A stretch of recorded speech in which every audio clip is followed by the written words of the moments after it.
Look, I can see you're worried about Josh, but you don't have to be. He's a really strong guy. I know. That's why I started wondering if maybe it was me. Why? What would it be? I thought maybe someone said something about me to him. No, I'm sure not. I mean, you know, he's been great since he met you. Everybody sees the difference. We all see it at home. Then, Vanessa, what's going on with them? Well, I don't know. I mean, I'm sure it's nothing you've done, though. Then what is it? I don't know. I mean, I'm just guessing, but probably... Well, you know that he spent a lot of time grieving for the life he lost, and then he meets you. And he adores you, and you're wonderful. You're exactly what he needs, and he's thrown. Why? I don't know. I'm not a poet. I'm not a philosopher, but I can tell you, he cares for you very deeply. He does? Yes, he does. And he's just gone off to try and work through this change in his life, that's all, and he's just gone home to do it. Cross Creek is home? Yeah. Pure Lewis, man, it is. They all go there. HB and Billy and Josh. And I know exactly what he's doing right now. What? Well, he's sitting in that big old wooden rocker. And he's got a little bit of bourbon by his side, and he's listening to country music, and he's dreaming. He's dreaming of the woman he loves. And I think that's you. Yeah! Oh! Everything okay in here? I was across the road. I thought I heard some hollering. That was me. I dropped a log on my foot. Oh, you're lucky you didn't break it. Oh, yeah, you just gotta be careful, boy, because we ain't exactly got a hospital around every corner here. Yeah, I know that, Otis. Well, if you're okay, then in one piece. No, Otis. Can you stick around for a minute, help me out with something? Sure thing. Doing what? Conjuring. Huh? Redecorating is what I really meant to say. I'm thinking about redecorating in here a little bit. What do you want to do that for? This furniture's been in the same place for years now. It's doing fine. The only time you moved it was when you and Reva got married and you wanted to make some room for dancing. Yeah, but you know something, Otis? That's the point. It's just, there's too many memories in this place. I'm thinking it needs a whole new look, huh? What do you think? Well, starting with that lamp. That is the ugliest lamp I've ever seen in my entire life. I'm thinking we should just pitch that thing right outside. What do you say, huh? Oh, I'm not so sure, Josh. I kind of like that thing. I remember the day Reva brought it home all excited about finding it. No. You know what? It's in the past. Throw it out! Joshua Lewis, don't you dare let him touch that. Ah! I knew that would bring you back. Ah, you want I should put it back? Oh, Joshua, come on, I love that lamp. I promise. I won't disappear on you again. Please.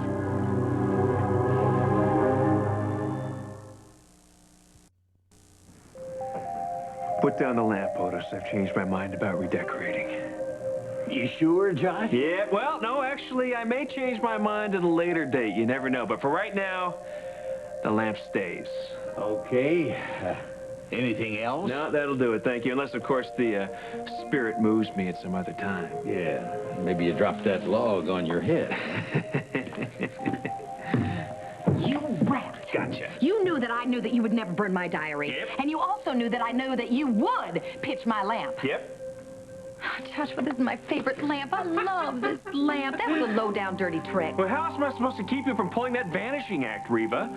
You don't have to be mean. Well, maybe next time I won't be so mean, assuming, of course, that you don't just disappear every time you realize that you're losing an argument. Oh, now, I didn't take off just because I was losing that silly argument. Oh, really? What'd you have, a phone call you had to make or a tennis match, You something are like that? completely wrong about me, Joshua Lewis.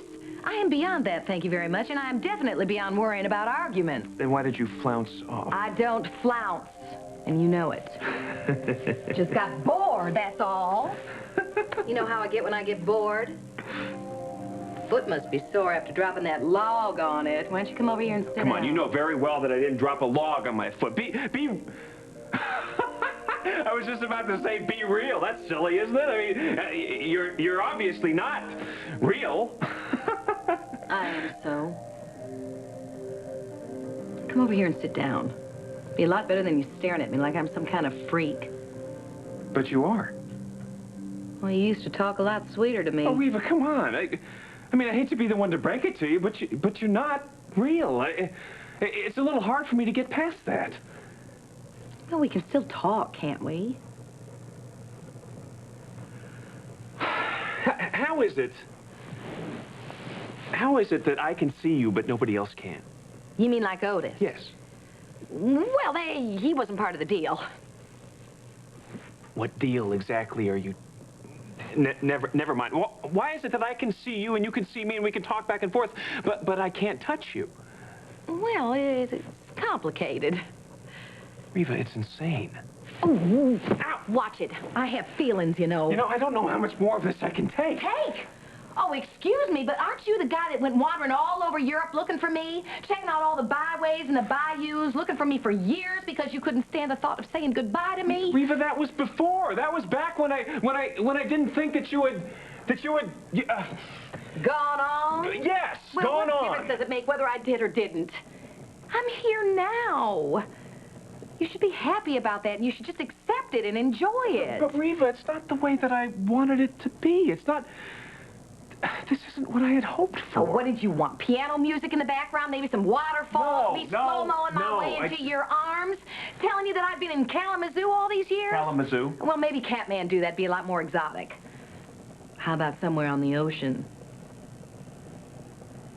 Well, you always were great in the water, that's for sure. Let's not talk about water. I'm sorry. My poor sweet Joshua. You just haven't had any excitement in your life at all since I left. No, not much. Well, so then maybe it's a good thing I showed up now, huh? Put some adventure into that dull gray life of yours. Thanks I mean, a you lot. always did need somebody to hike up your color quotient. I mean, look at the women you've dated since I've been gone. No hutzpah as far as I'm concerned. Hutzpah? Hutzpah. Ooh, I love that word. I just learned that word. I mean, look at Tangie Hill, for example. Wait a minute. How do you know about Tangie Hill? Now that was a trip to nowhere. I mean, that relationship had zero written all over it from the very beginning. I didn't even meet Tangie Hill until after you were gone. How could you possibly know about her? Oh, Joshua, you are so naive. I was the one that broke you two up. Listen. Yes. This is insane. Tangie and I broke up because you were all wrong for each other. She knew it, you knew it, and I knew it. What, do you know everything? Well, it's a little hard not to, seeing it all from where I am. Oh, come on, Joshua. She would have been a lousy mother for Mara and Shane. And what about you? Being married to a crusading journalist, my goodness, you would have been busy taking care of the kids, doing the laundry, joining the PTA. I do that now. You've been duller than Otis and fence This is ridiculous, Reva. Oh, is it really? Then why aren't the two of you still together? Because things just didn't work out, that's all. They didn't work out because I broke you two up, and the proof of it is that it was just so darn easy to do. You ought to be thanking me. For what? Reva, Tangie was terrific. She's smart. She's wonderful. She's very clever. She may have been good, but not for you. The same with Harley Cooper. No. Well, now wait. Now, she was almost a keeper. It's just the timing was all wrong. It's just a little too soon after I'd left. You had nothing to do with that. Oh, really? Well, it doesn't matter anyway because she's blissfully happy in love with that handsome hunk of man she married. Would have been a disaster for both of you. I knew it, and I... You know, this is really unbelievable. You've been manipulating me this whole time. I have not. Well, what are you doing? Just making this stuff up just to make trouble? Now, why would I make trouble, Joshua? I don't know. I want you to be happy. Maybe this does make some kind of bizarre sense or something, that you're watching over me all this time.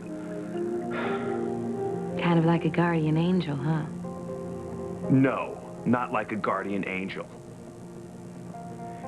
You've been jealous.